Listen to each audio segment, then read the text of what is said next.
A major renovation is now happening inside a historic Minneapolis building. The old Coliseum building on East Lake Street is getting a $28 million upgrade at a critical time for the neighborhood. It could be a huge step forward after that building was heavily damaged 3 years ago during the civil unrest after the murder of George Floyd. Big corporate neighbors in that area like Target, Cub, Aldi came back quickly, but Kent, this one's a lot different. Yeah, it is, Jana. I saw this building on fire, by the way, during my reporting back in 2020, and I was sure it would fall like so many others. Somehow it survived, but it still took millions in tax credits, grants, and other support to bring us to today. And now a group of Black business owners and developers are taking it over in order to help small businesses find a place to thrive.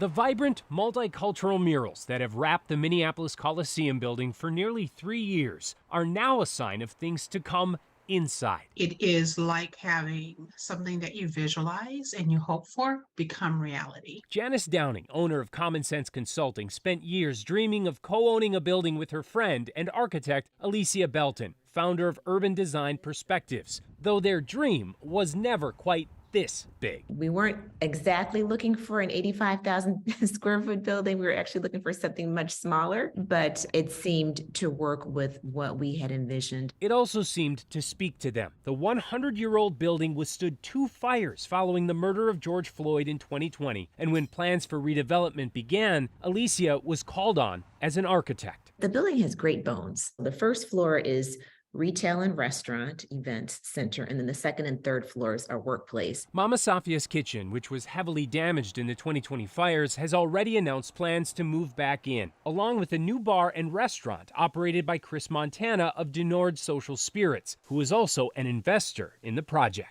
Before there was really a floor plan to agree to, they signed up. Taylor Smikarova with the nonprofit developer Redesign Inc. says the building's redesigned central lobby will be the most significant change. This is a building that is in the community, that is sizable, takes up almost a whole block. And if you walk in, you're going to feel like you're welcome. And Alicia and Janice are central to that feeling, offering a shared event space called Shake Community, where they'll offer support and affordable rent focused on BIPOC businesses. Being able to work in partnership with other small businesses, there's this synergy. We have the same needs in terms of, marketing, accounting, services. How do we share those resources so that we can build capacity and support each other as we're growing? It's a dream they hope helps this multicultural community move forward after a nightmare threatened to fracture it. I am really excited to rewrite that narrative, excited to participate in that space in a different way. We get to be a part of the healing process, reweaving this neighborhood and community back together again. It feels like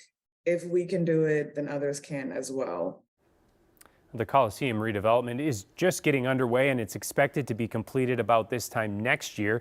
In addition to the restaurants, I'm told there's also a barbershop and salon ready to move in on the first floor, and most of the second floor office space is already full. They hope to start tours to fill the third floor and the basement in the coming weeks. A huge space. Yeah, that's exciting. For our viewers, you've been there. I drive past it all the time.